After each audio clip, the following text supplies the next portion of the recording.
So this morning I'd like to discuss with you this topic that I normally won't do in church, and I want to make it very clear at the onset. As Christians, we do not believe that psychology has the answers for the sickness of man. The only pill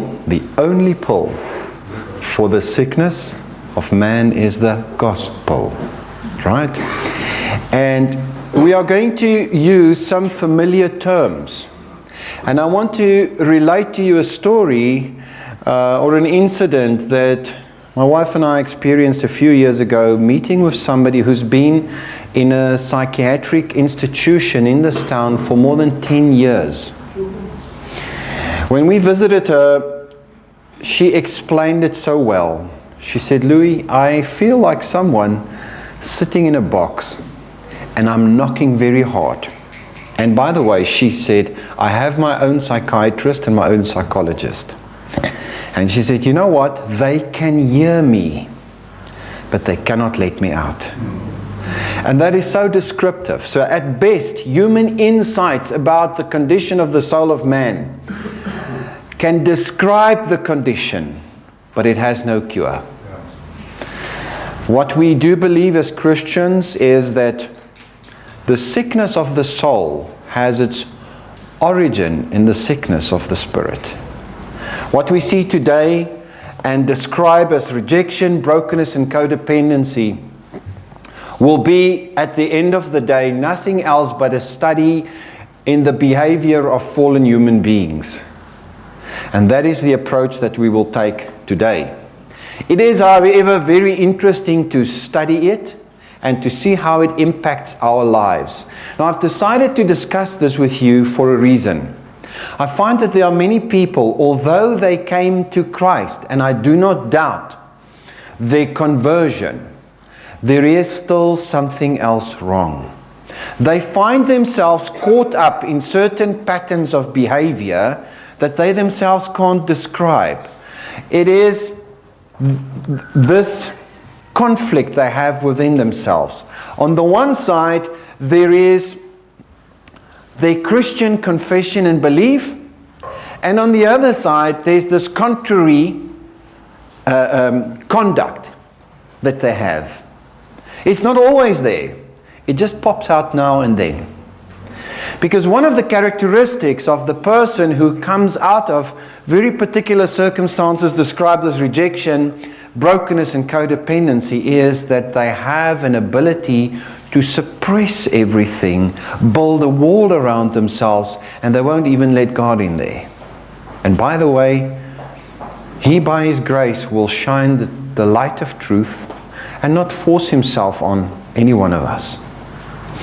So by the mercy and grace of God, I pray this morning that His love and His redemptive work will reach beyond that wall that some have built around themselves.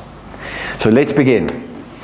We're going to look at the word rejection and what it means by definition.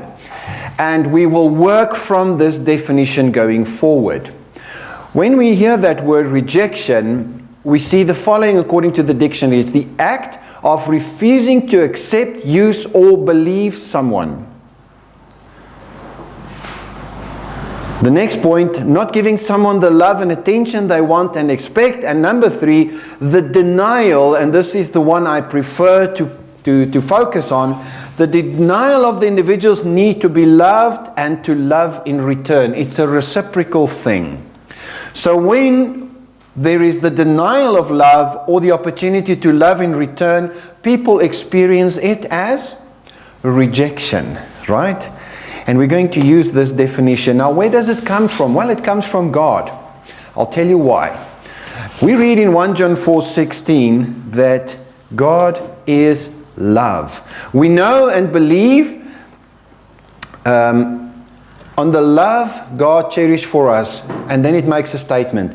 God is love. I want you to understand something. When we start with God in the treatment of the human condition, we have to start with the purpose of creation and the Creator Himself.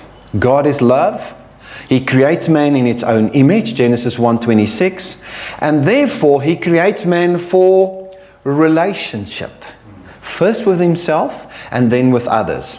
And it's within this context, separated from God, that man searches for meaning within relationships, and that's where all the damage is done.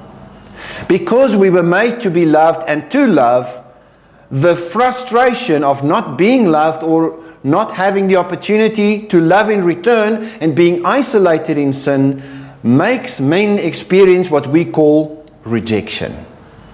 And this thing is the tragic condition of separation from God. I'm going to lay the emphasis on it from the beginning. What we're looking at is a sinful condition. And there is good news for anybody who's been suffering under this for years. Now, what does the model look like? It works as follows. Our first interaction with relationships comes from our household. If something goes wrong there, I have imprinted in my mind a wrong concept of myself and a wrong idea of relationships. Now, typically we have within the context of the family that God designed, according to His purpose, the following inputs. Within the family we need to be nurtured, loved, and protected. Nurtured, loved, and protected. Now, the way I always explain it to people is this. When a baby is still unborn within the womb, what is his greatest need? To be nurtured, loved, and protected, right? When he's born and is now a little visible human being on this earth, what is his great need? To be nurtured, loved, and protected. Nothing has changed. However, if you forgive me for saying so, the family context becomes the extended womb because the demands are now more complex. He not only needs nurture, love, and protection physically, but body, soul, and spirit. You have to have a house in order according to the blueprint of God so that this human being's needs could be fulfilled. Now let's look at the model there. You have a father and a mother. That's God's design, and there's no other design. Why? You see, the relationship between a husband and wife forms the basis of understanding for the children on how male-female relationships work, right? The relationship between a father and his son is going to determine whether he has a strong identity and a strong masculine role according to the Bible. We know that mature biblical masculinity wants to feed, nurture, guide, protect. That's once it's matured in the Lord, right? The Lord made us that way. To lead and protect, nurture and guide, and to feed, to nourish. And that is according to body, soul, and spirit. Most men, when they are just in the world, thinks their great call in life is to provide a roof over their head and food on the table, and the rest, please shut up. They miss it. Because the first calling is to be the spiritual head of the house, to nourish emotionally, to care, to love, and then to provide physically. You see that? So we have particular roles within the family, and when these roles are skewed because of different worldviews, because of the perversion of modern society, but most of all because of sin, it has an impact on that little boy and girl that develops within that household. So the relationship between father and son is going to determine whether there is a proper masculine, godly model shaped within that individual. This is why human beings are so interesting. The children don't leave the house 5 years after birth. They need to be matured, right? And you can't leave them up to themselves. They won't grow up. They'll just grow selfish. A girl's relationship with her mother determines her femininity.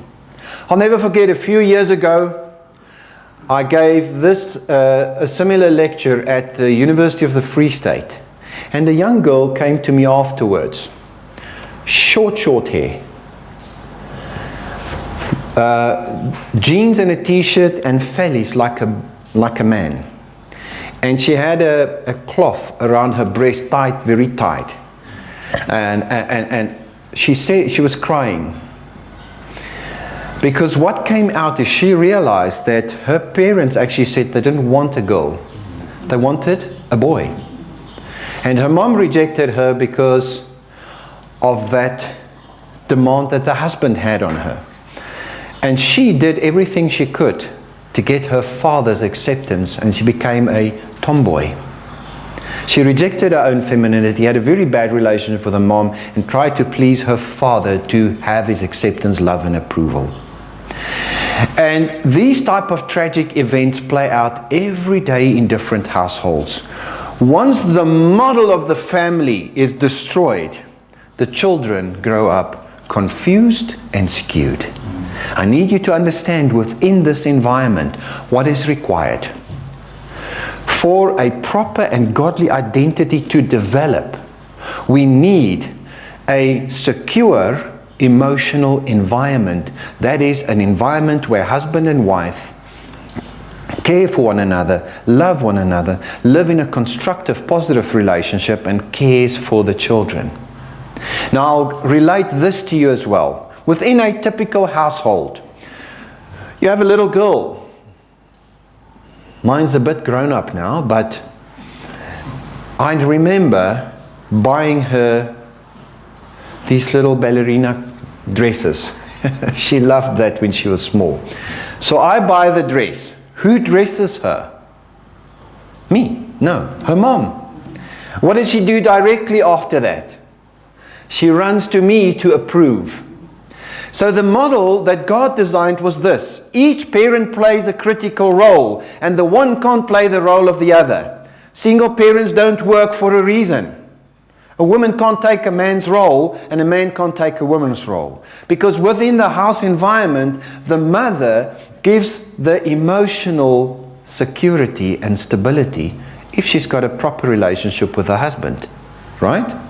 You go back to mother's food, the comfort of mom's homeliness, right? But who gives that sense of identity? Father. He's the one that confirms and affirms that child. And you need both. You need both of them to develop. And so for a proper identity to develop, you need an emotional, stable environment where these relationships are exercised day to day, so that when that child matures and leaves the house, he is fed spiritually, emotionally, and physically to become a productive, constructive, fruit-bearing Christian in society. Now, if you disturb this environment, you disturb the development of that individual. And that's what we're going to have a look at today. And that's why there is such an attack in society through liberal channels to destroy the godly model of the home. Because by destroying the home, you're destroying the individual. And by disassociating himself from the first place where his identity is developed, you grow up a confused individual that can be programmed with liberal, perverse lies. The reason why there's such an attack on the patriarchal system, where a father is not the controller but the leader servant of the house, is because it produces mature, sane people in society. So let's go further. When we look at rejection, out of this background now, we have a house model of how God designed it. We say rejection is the denial of the love need, or the need to be loved and to love in return, to function properly in relationship. Right? So let's see. We need to understand that it's both active and passive. It's active and passive. And by the way, I wrote there at the bottom in big red letters, highlighted in yellow, This is not an exercise to find excuses for one's personal dysfunctional behavior, or the acquiring of insight to blame parents and other significant people in our lives, both past and present. I'm saying that particularly because years ago I had a young man sit with me who cheated on his wife and lived with a girlfriend, and the girlfriend and him, they were in an accident and she died next to him. Now he's looking for excuses, and he wanted us to go dig in the past so that he can justify his behavior. It's not going to happen. We don't look at where the hurt comes from so that we can blame. Because if you want to play the blame game, you're going to play the game of Adam and Eve. It wasn't me. The devil made me do it. I want you to understand from the beginning, maybe I sound like a cruel person, but I've got my professorate in rejection. I lived it. And I know one thing for sure. Unless I am willing to acknowledge my responsibility, to own up, I will never change. As long as I seek to blame, I feel sorry for you, but go have a self-pity party somewhere else. It's not going to work. The truth that sets free hurts. It hurts. It hurts to acknowledge that I've been building walls, justifying myself and blaming others for years. Because the one great thing about rejected people is that they're always victims. And a victim can't be helped. It's people who will take up responsibility for what they can help, right? So we say rejection is active and passive. Now, active rejection would typically be verbal abuse. I don't like you.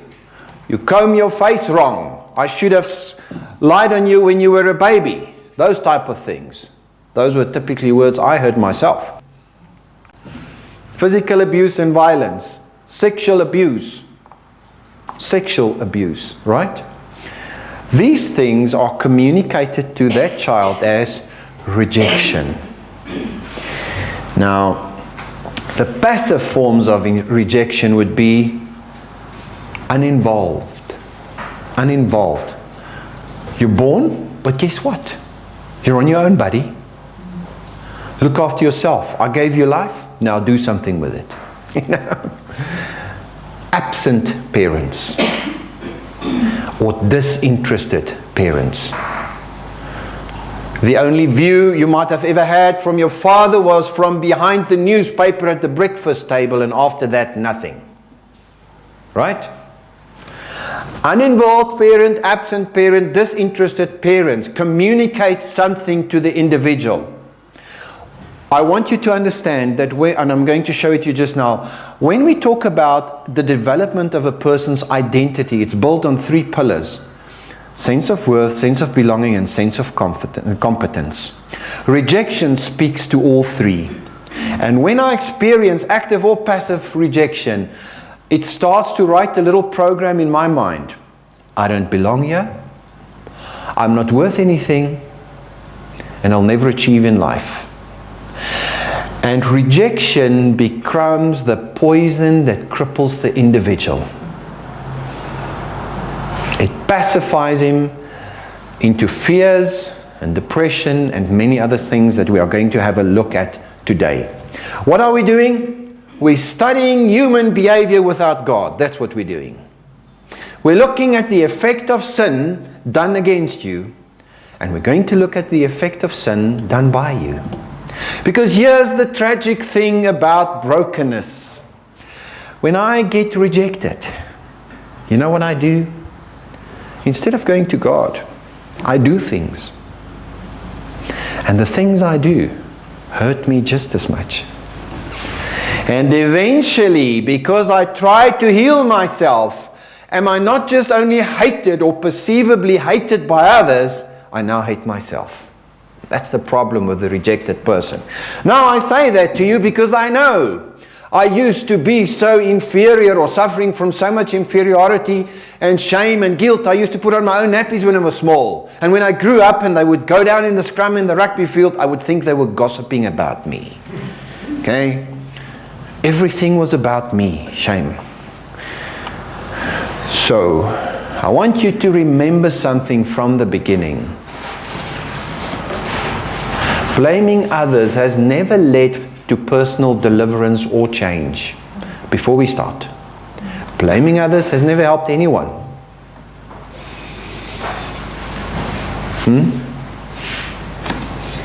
Point number 2. I can only take responsibility for my own behavior and not any of the behaviors of others. What has been done to me and what is being done to me. Right? I will only need to give an account of myself before God. And that's what you need to grasp this morning. I have found people with rejection sitting here with us, year in and year out, with one agenda.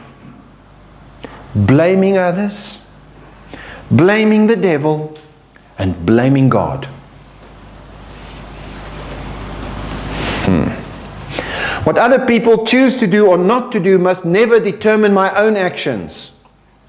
I did not choose the way people act towards me, but I can choose the way I respond. You understand that?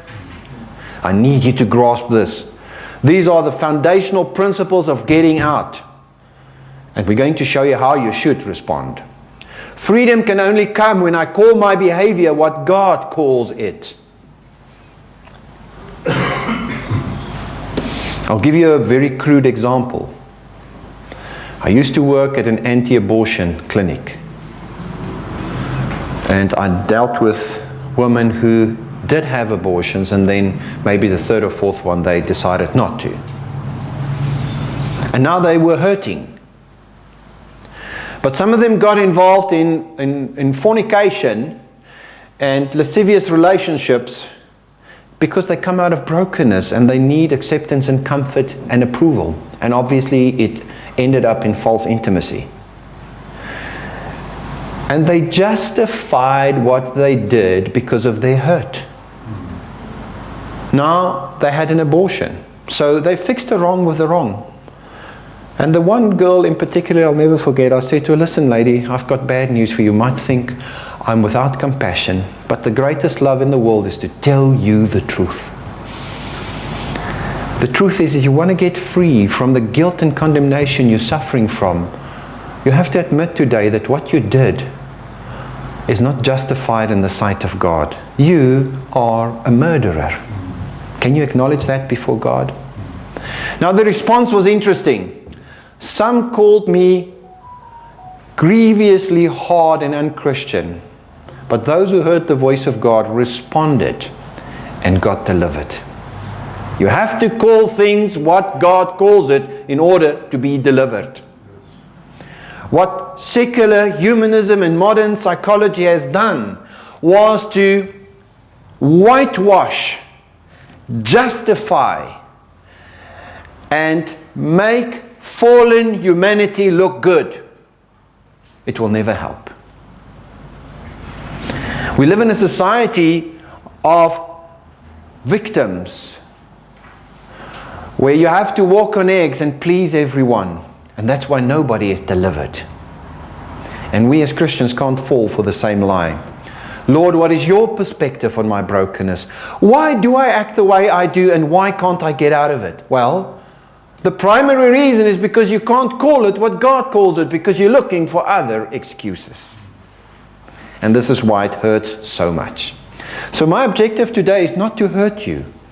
But like Paul, I want to say in 2 Corinthians 7 from verse 9 onwards, I am glad that you are pained, but not that you are pained for the sake of having pain, but that you are pained into repentance.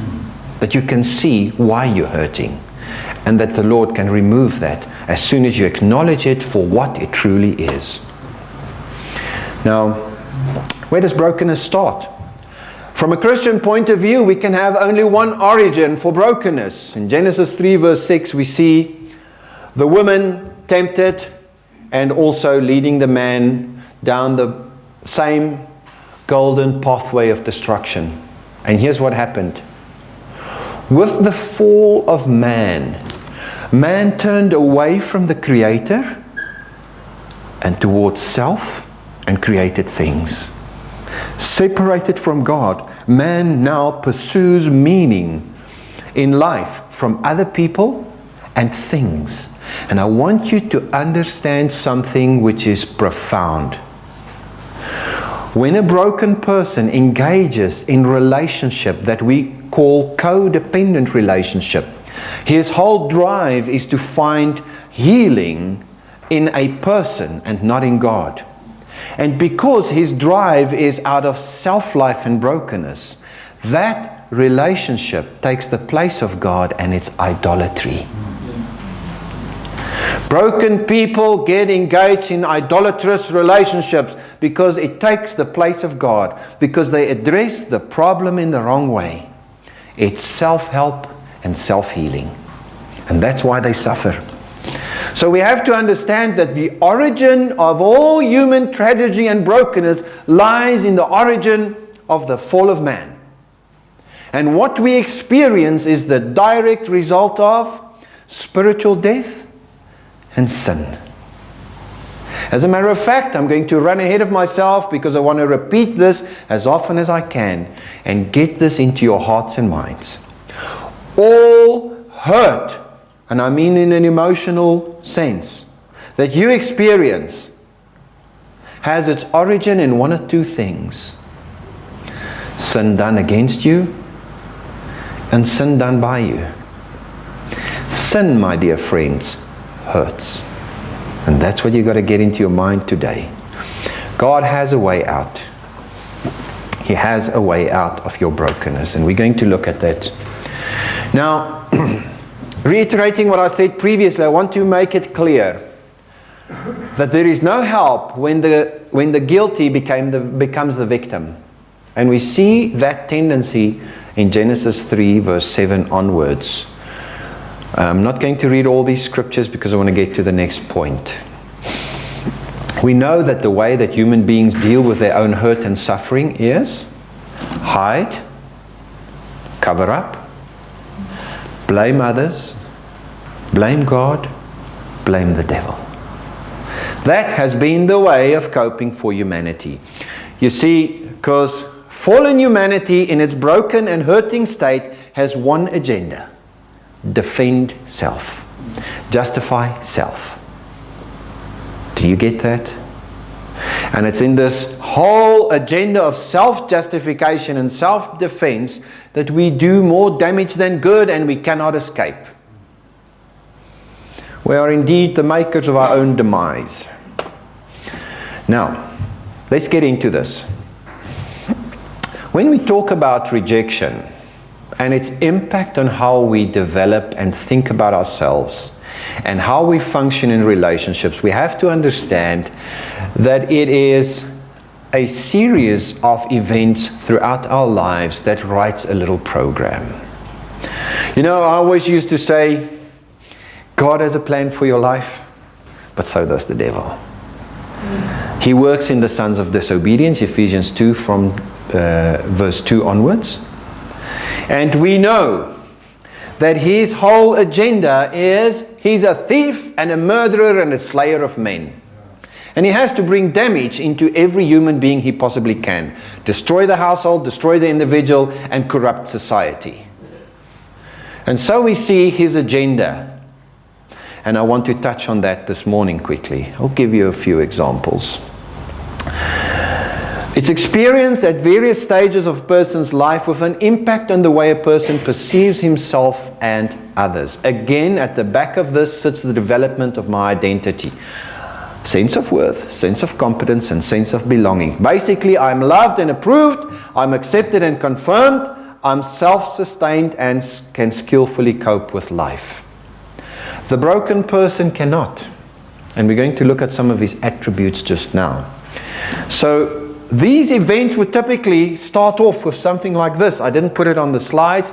It will be on the audio, right?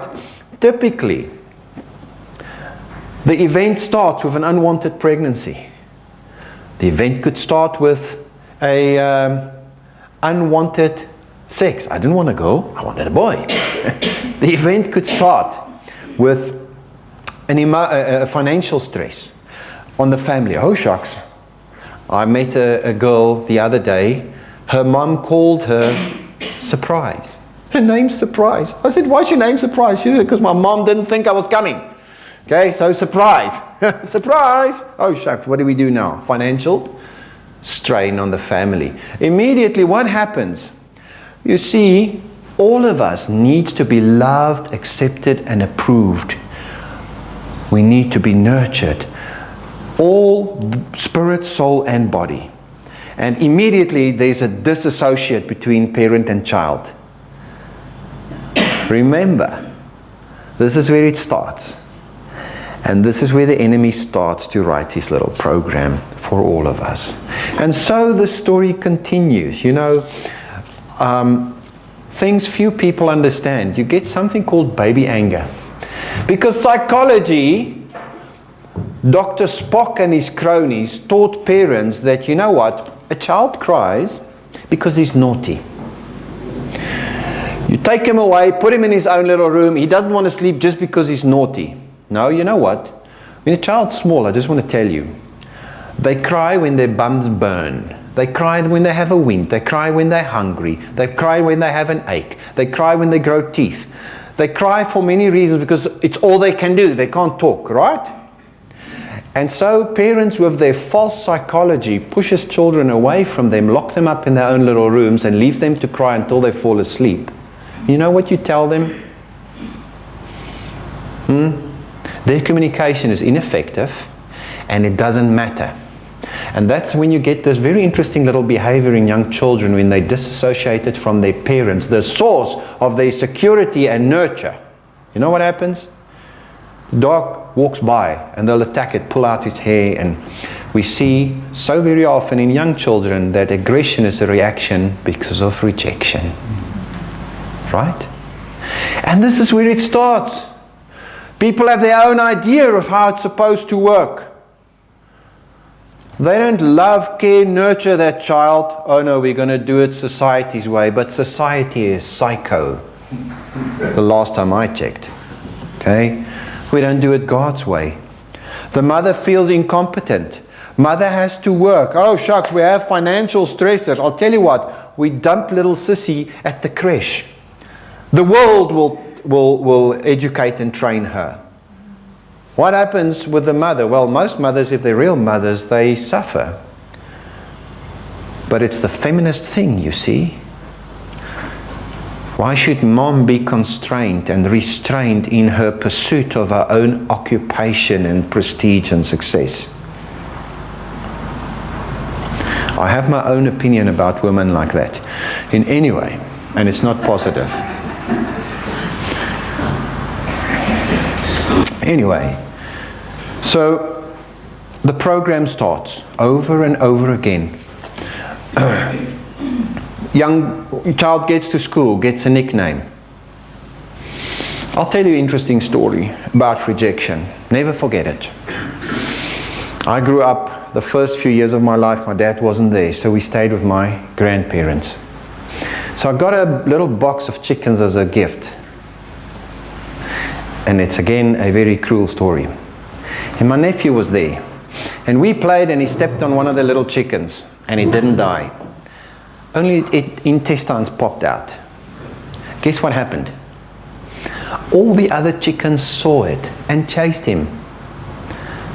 I think in their little chicken minds they thought, food!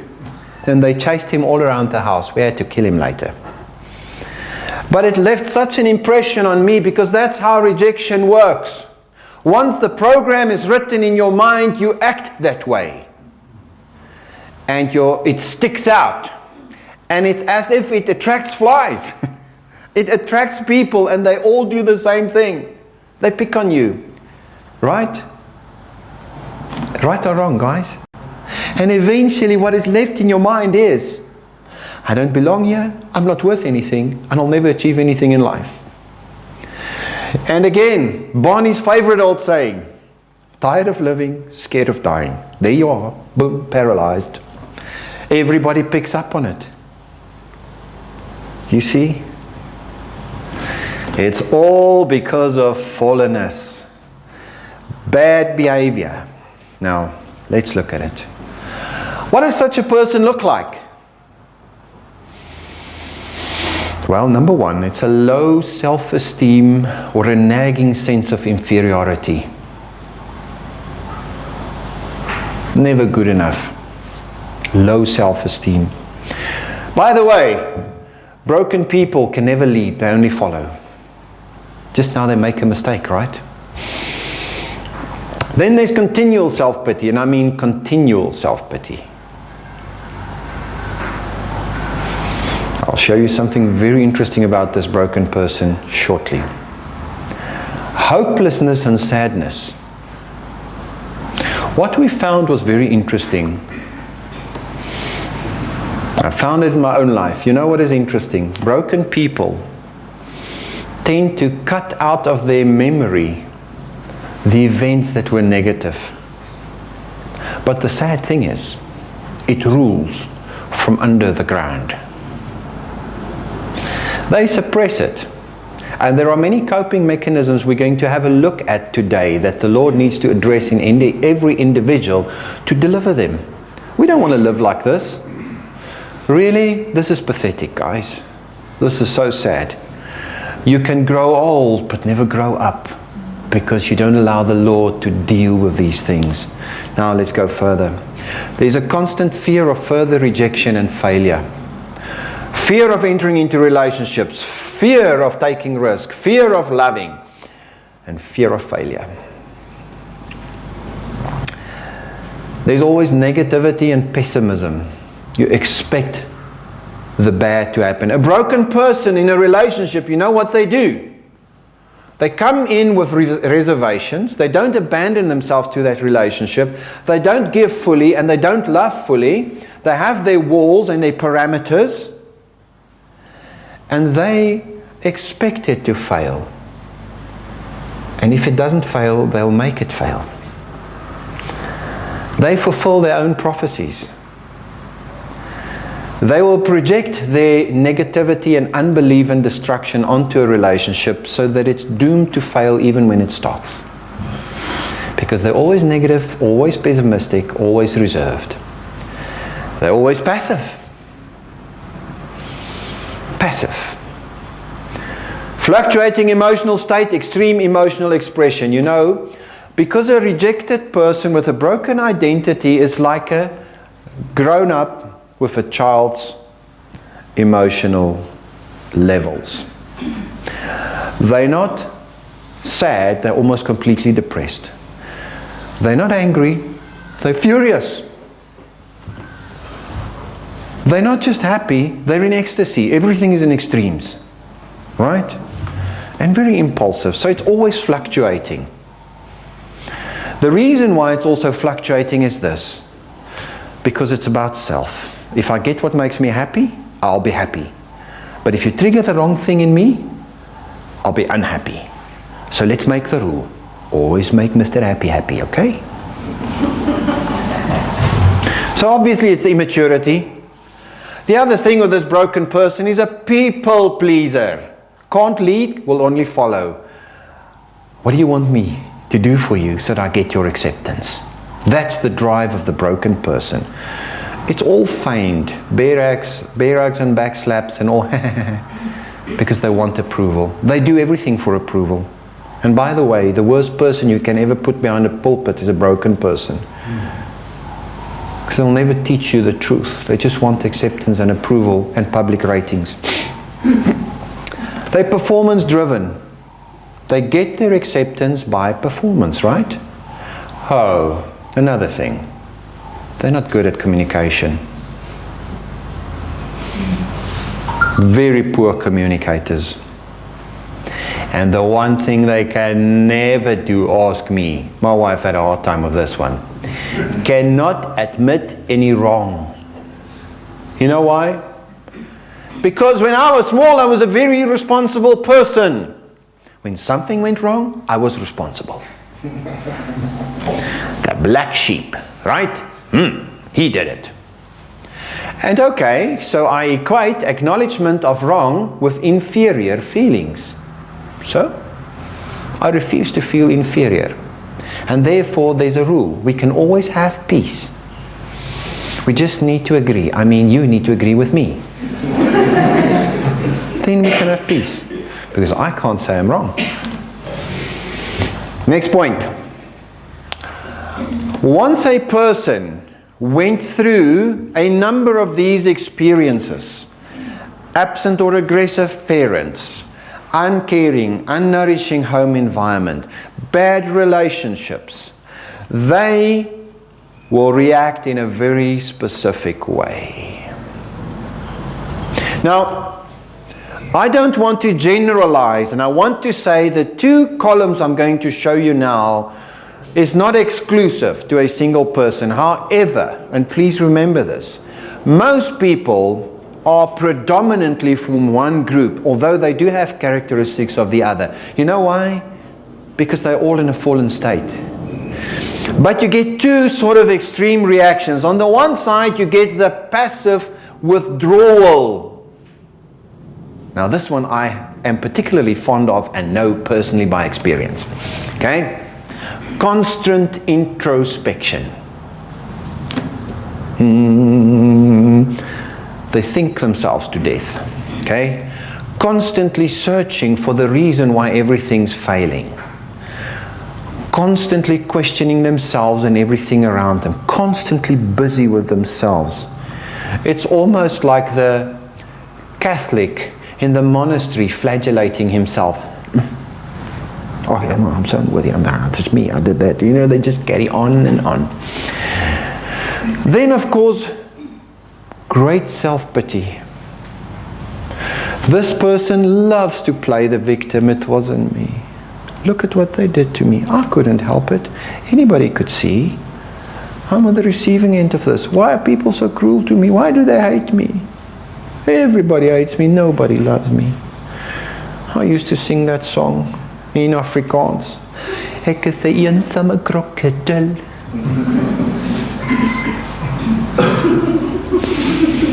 Ek soek maters hoog en laag, maar almal sê ek vreet graag.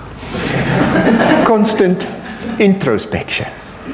Self-pity. These things, I tell you what, there's nothing as bad as a person caught in the prison of self-life. Depression. Always heavy. You wake up in the morning and the sun goes down.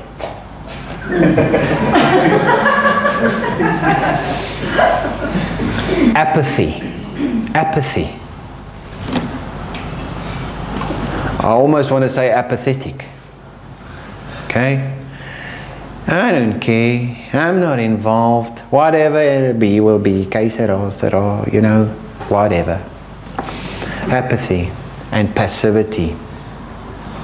Why should I do anything about it? What you're looking at is a crippled, paralyzed individual. Chronic fears. And because there are chronic fears, they don't take chances, they don't do anything, they don't get engaged with anyone or anything, they don't take risk, they don't try something new. They do the same old, they're creatures of habit. I get up this time of the day, I do exactly that because this is the safe path. I don't meet new people, I don't try new things, I don't expose myself in case they don't like me. Okay? Chronic fears. Unexpressive. Everything gets toned down. I want you to see something about the passive withdrawal in an individual. They just put a lid on everything.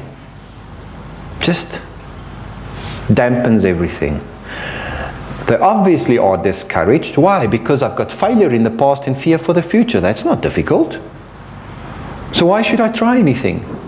Excuse me, people. Have you seen somebody like this lately? Don't stick up your hands if I do ask. I don't want to embarrass you, but I think you can associate. People pleaser. passive compliant. And those two go together, obviously. Fear of conflict. Now you put a person like this in a relationship. They never resolve anything. They just comply. Okay, what do you want? Okay, I'll do it. They outwardly comply but inwardly resent. That's how they work. Obviously over-emotional, I've explained that. They love escapism. And what do I mean by that? Well, these days it's a very honorable occupation to be a gamer, for example. You have gaming energy drinks and you escape into your own little world and you sit there and you live in another world because I don't have to face reality, you see. It's another never land. Or stuff like that. You understand what I mean by escapism? I don't have to live in the real world. I have my own fake little world where I'm the boss. I don't have to deal with anything. Suicidal is this person's middle name. You know, they get up to the 8th floor, play Boeing and got hijacked on the 6th floor. You know what I mean? This is how they work. They would rather destroy themselves. These people are extreme. They just can't cope emotionally. And their solution, their final Houdini move, is to destroy themselves. Well, cut your nose to spite your face. I'll show you, I'll kill myself. Well, excuse me, let me just reason with you. You say they don't care in any way, so what are you going to achieve? I'll show you, you'll hurt when I'm dead. That's the spite of the broken person. They go to extremes. Now, on the other side of the equation, you get this type of a reaction. Now, I always joke about this. We come out of a house where we were not so well spiritually and emotionally nurtured. And I had a brother who had this way to deal with it. And we would basically sit and collude together. I was never so aggressive, but I wanted him to do the acts of violence and I wanted to watch. Okay? Driven by the same thing, we dealt with it differently. Hostility. Hostility. So everybody's your enemy. And you're angry all the time. You've got an inflated view of self. You see, the way that this person deals with it is now to push everybody down and elevate himself. As a matter of fact, he does that in his relationships as well. I've got to break people down so that I'm someone. So you've got a very inflated view of self. The next point is this person is very competitive and driven. I'll never forget Mike Tyson. They had an interview with him. And he was asked, how is it that you got to where you got to and that you remain there? And he said he came from the streets, the Bronx, the back end of the town. And he was always driven by a fear that if he loses, he'll have to go back there. What drove the man to success? Brokenness, inferiority. And that is the interesting thing about the broken person. Is competitive and driven for acceptance and approval. Because they've learned if you perform, you get accepted. You get acknowledged. And this is how this person deals with his brokenness and inferiority. This person, of course, will have to take charge and be a domineering controller. Because while he grew up, he was not in charge and he got hurt. And he made a little inner vow. Never again. I'll never allow that to happen to me again. I'll take control. I'll control everyone around me and control everything as far as it's within my reach. And if I can't, I'll just throw a tantrum. I'll intimidate them with my anger. You know how you deflate a person like that? You tell him, listen, by the time you got angry, the worst is already over. What do you mean? Yeah, sorry, the worst is over. Anyway, this person becomes very rigid and legalistic. Rigid and legalistic. Why? I make rules to protect myself, and I make rules for my relationships. Everything's going to function within these parameters, and then I feel safe. If you step outside of it, it's foreign territory and I can't control it. There's no freedom for individuals to function within that relationship. Of course, stubborn. Stubbornness is a very big characteristic of this person. Stubbornness and unteachable, they go together. And here's what's interesting to me. Vindictive and murder at the bottom goes together. Whereas the one type of personality falls into depression, great self-pity, introspection, depression, and eventually becomes suicidal, this one deals differently with it. They have a motto: do unto others before they do unto you. Deal with the origin of the problem, which is not me, it's them. I'll tell you what, I'll take my pain out of the way. I'm not going to do anything to myself. I love myself too much. I'll do something to them. So, vindictive and murderous. Defiant. Once I've got my identity established and what I think of life and what I think of you is going to stay that way, and nobody's going to change it. Of course, this person is also very critical, and of course when they function in relationships they're very possessive, because they want to control their environment and control the people around them, and obviously they thrive on conflict. Now I want you to see this. We're going to talk about it in codependent relationships. You take sorry Sonny, that's easily hurt, withdraws, doesn't talk a lot, etc. on the one side, and you put her with Skevejani. She fears conflict. He loves conflict. How's that going to work? It's programmed for destruction, because she's going to lie under the bed and cry, and he's going to shout at her, come out of there and fight. She's going to run away and he's going to follow her screaming, right? Or the other way around. But they both function out of their own brokenness, out of their own sin. Listen, I need you to understand something at this point. I talk about brokenness, but I actually talk about sin. All sin hurts. I'm going to repeat it. All the hurt you experience has its origin in sin done against you and sin done by you. Look at all these things.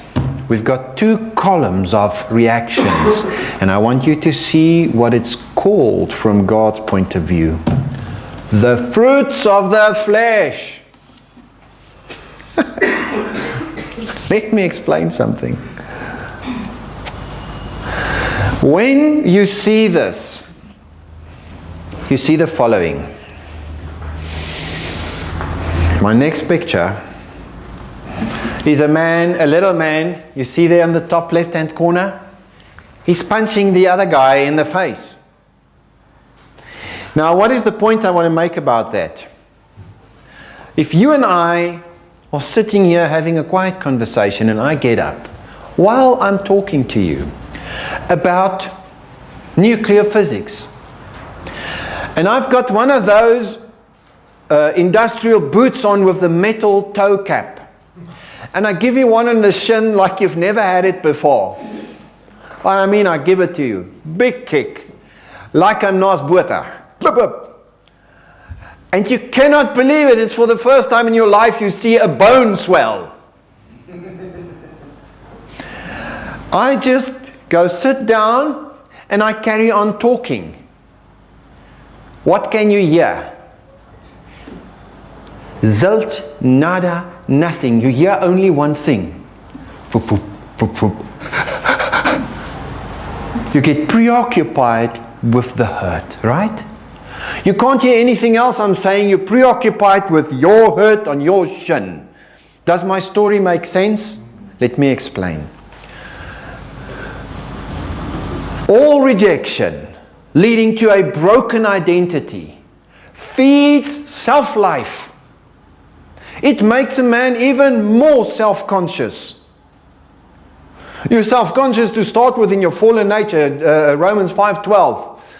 Through one man's sin, death came into the world, and death spread to all men. So I'm already in the negative. But now what happens? My rejection, more sin done against me, feeds my self-life. Doesn't deliver me from self-life. I become more self-conscious, more self-righteous, more self-protecting. Oh, that hurts. I've got one preoccupation. I've got to find a place with cream and a shin guard. Nobody's going to do that again. See what I'm saying? Stupid story, but it works. Everything you see within there is the fruit of the flesh. It's my reaction to sin done against me. I'll give you a good example. I've showed you previously with that little emoji face and the rings around it that there are sequences of events around our lives.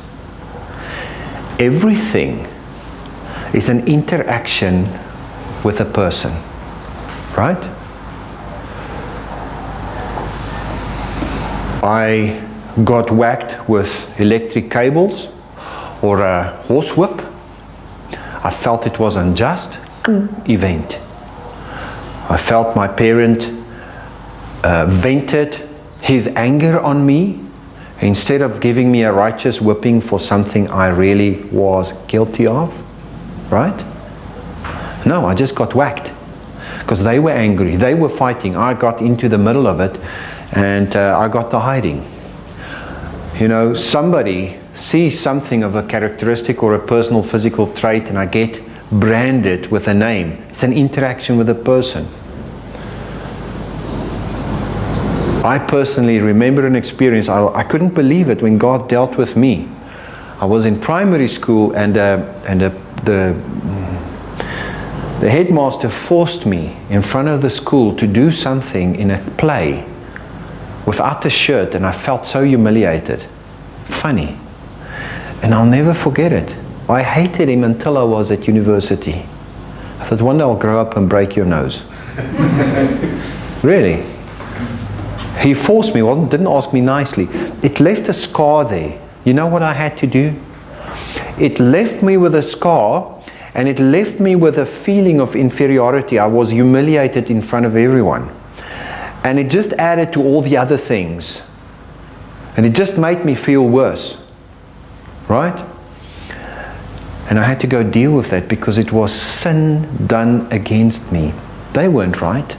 What did they do actually? They sinned. Please get it. I hurt because of sin, because of no other reason.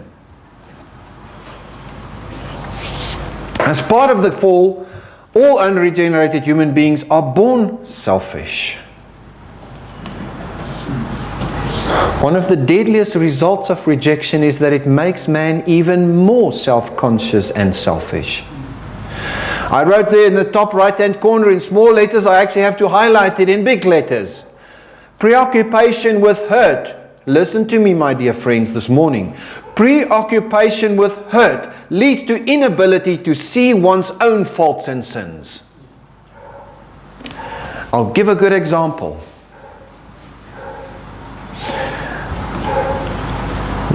I take the same scenario. I kick you on the shin. Big blue lump of blood and bone. Without thinking, you jump up, draw a 9mm and go kaboom. Does the kick justify murder? But in the moment you feel justified. You hurt me, I kill you. It's like the mafia. You touch me, we smash your face. It's a justification.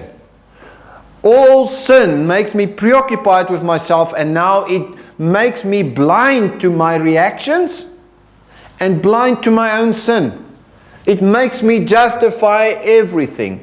A good example of this, and I'm sorry again, it's a little bit crude, but it's practical. I sit with many men who are involved with pornography.